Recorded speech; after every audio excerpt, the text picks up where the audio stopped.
Hey guys, long time no talk. I remember initially I started creating. I'm gonna do this thing a little turn. I was starting videos up again, and it was starting to really help with, really starting to help with my confidence and putting myself out there and watching recorded video and doing that whole thing. And then I was pretty consistent for about a couple days, on the vlogs, and then it just stopped. And I pretty much ghosted a lot of Twitter, except for a couple comments here and there, and commenting on certain posts, and doing the bare minimum. Same thing for Instagram, and the only place I've really been posting actively for the past couple weeks past really week and a half, is my social media, my personal Facebook page. And I thought that I didn't really want to share what had been happening with with my following here on with all the friends and support that I have here on social media. And I'm not sure why I thought that. Part of me thinks that, like, I don't want to burden people with what's going on. Part of the reason is, I don't want to spew negativity, but at the same time, I feel like I'm not being honest with myself if I'm not doing something like this, or if I'm not sharing this with you to at least let you know what's going on. I'm not sure why that belief in my head keeps popping up, but I've had a lot of friends reach out to me. It's been a pretty difficult couple weeks, to tell you the truth. So to the people who have reached out to me, that have known, definitely felt, my absence, and have definitely noticed a change, in the types of videos I've been posting, or just the lack of presence, on Twitch as well as on Twitter. I do want to first and foremost thank you again for reaching out. It really means the world. So to give you guys an update as far as like what's been going on, this has probably been the toughest year so far. The past couple weeks. For those of you who don't know, also, I am a recovered heroin addict. I've been sober from all mind-altering substances, including pot, for a little over 6 years. And I recently had to bury a friend this past weekend. Not this past weekend, but 2 weekends ago, from a heroin overdose. Me and him were roommates. We were very tight, and we did everything together. We went and traveled the country together, went and saw shows together. We were definitely brothers. And he ended up relapsing about a couple of years ago, and we had a really bad falling out. And so it was just very difficult, because the last interaction we had was extremely negative. It basically was him cussing me out, and it was just not a good time. And so there was a lot of undealt with baggage, that we never really got to walk through as friends, and never got to really make right. And so he ended up, like I said, passing from a heroin overdose a couple weeks ago, and recently just went to the funeral. Went to New York. It was 2 weeks ago, to go celebrate his life. And it was the first time, like, I've had, part of being in sobriety and part of being in recovery is having people die, and that's just like the harsh reality of it. I know we live in an era of positivity, and although I do fully support positivity and positive mental attitude, the reason why that's there is not to avoid these scenarios. It's to continue keeping those attitudes and continue being an influence in spite of the reality. The realities like this, because heroin overdose, and not only just heroin overdose, but drug addiction and alcoholism and deaths related to those, whether it's directly or indirectly related to them, is a very tough it's a very tough reality, that we all face with, especially people in the recovery field. And so I wish I could say that it was a shock, but honestly it wasn't, because I just know that this disease doesn't discriminate, and I know the mental anguish that people go through, because I've gone through it myself. and it's just been it was extremely difficult to watch him suffer. And even though we weren't talking, even though like I said, we had a falling out, we literally blocked each other from all social media pages for the last couple of years. And so, but something always told me, like, I knew he was suffering. And there's a part of me that's really glad that he's not, actually most of me is really glad that he's not. It killed me because I wish that he was one of those guys that just, no bullshit. I saw him judge one person in my entire life. There was not really anyone that he didn't welcome with open arms, that he wouldn't give the shirt off his back to make sure that they were okay. And there was no one's story that he couldn't relate to, and he had the ability to help but he helped so many people. And if he could have actually gotten this thing, if he could have actually continued to practice this way of life, he could have had the ability to impact so many more people.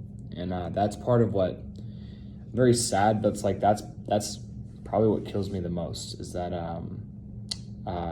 he didn't get to help as many people as he could. But also the reality is that that's not up to me, and who knows how many more people he could have helped. Maybe he was supposed to help as many people as he did, and it was his time to go, and part of us, we all try to make sense of, sometimes we all try to make sense of this, but really there's no sense to be made.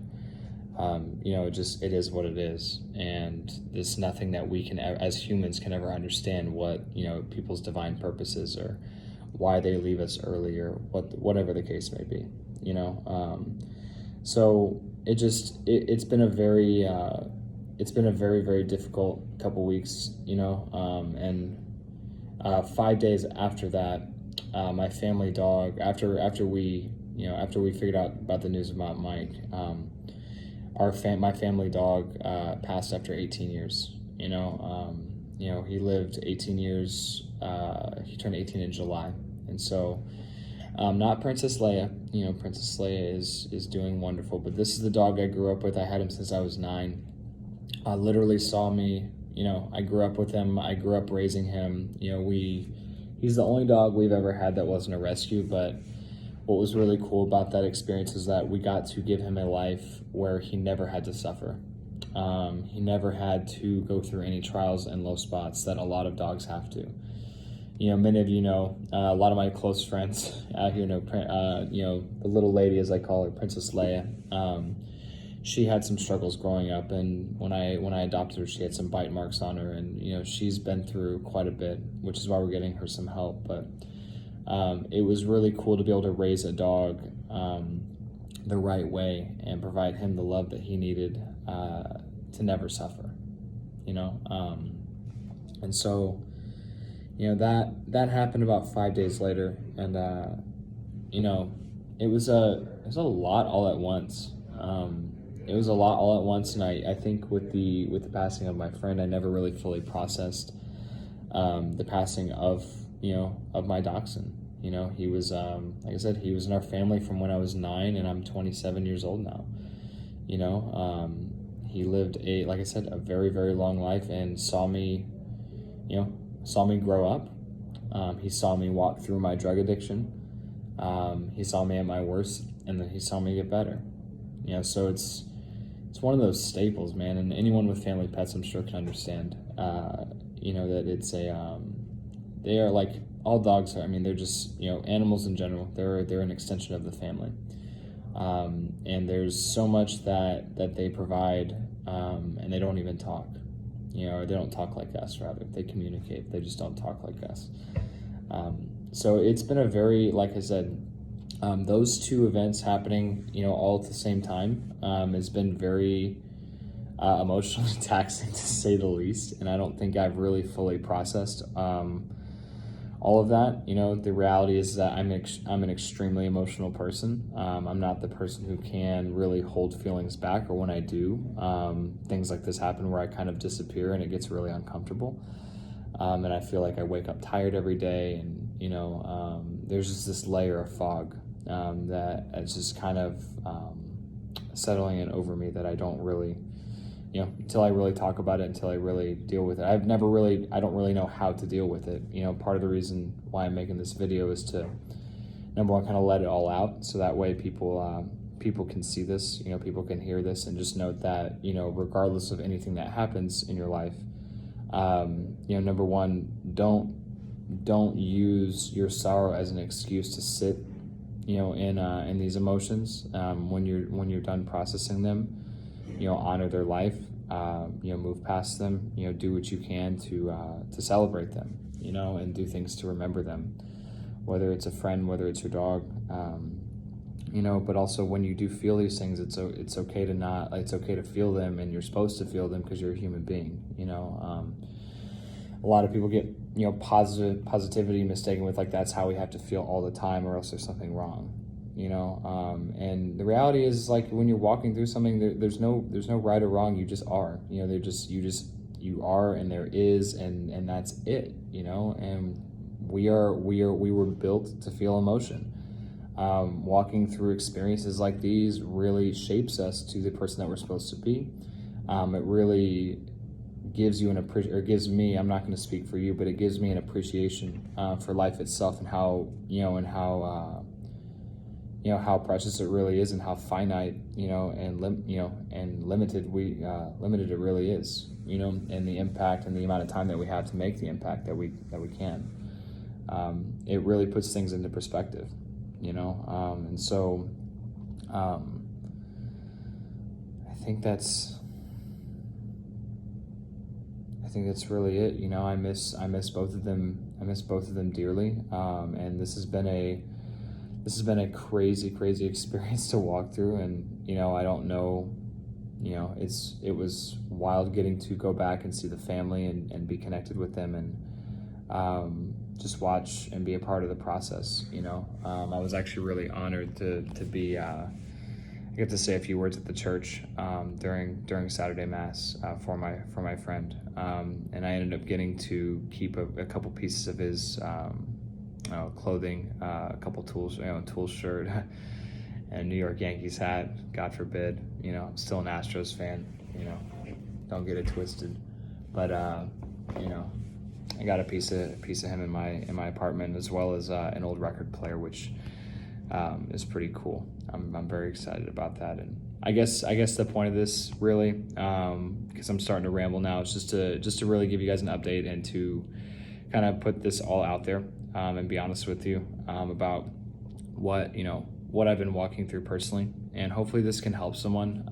If you're walking through something, man, like, you don't have to walk it alone. And I can say this is that, I don't give without expectation in return, but it's cool to see the people that I've impacted since I've started really care enough to reach out and to see how I'm doing, and there's no ulterior motive behind it.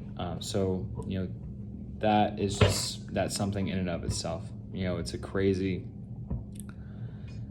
It's crazy to think that, man, because for a while we thought everyone on the internet was a bunch of assholes, and and no one was there to be genuine. A lot of you are, but I love you still. But there's a lot of people that have a massive heart and really care about the well-being of others. And it's just what a cool thing, man. So I want to thank you guys. From the bottom of my heart, the people that I've been able to make an impact on, people that have reached out, people that have, been there whenever I've reached out to them. Again, I do apologize for kind of bottling this up. It really, it started to weigh a lot, and it's gotten pretty heavy. And unfortunately, I wish we didn't have to feel so much pain to, get honest and get vulnerable with people, but sometimes it's what it takes, so if you're feeling like this, if you have something bottled up, let it out. Whether it's someone you've met on Twitter, whether it's someone you've met, on Twitch, whether it's, people, part of your support group in real life. If you don't have one of those, please get one. People that aren't afraid to tell you the truth, but also that are there to listen whenever they need to, because it can, depends on what's needed at the moment, what's really going to help us. you know. So I love you guys. I'm actually recording this at my at the office on my break right now, but I will have this uploaded, and I look forward to hanging out. Lastly, I cannot provide a final update through the midst of all this craziness. There is some exciting new stuff that I have been working on. You know, a couple big moves that we're going to be making. Me and a couple other guys. So be on the lookout for that. I won't openly say it, but I'll say this: if you're watching my content lately, you'll kind of get an idea. But you know, more to come on that. I'm actually very excited about it. So you know, as us folks at Quantum say, you know, watch this space. Watch this space. Yeah, this one. This one. No, not this one. Don't watch this one. Watch the one on Twitch. Watch the one on Twitter. You know, that space. I need you to watch that. Much love, guys.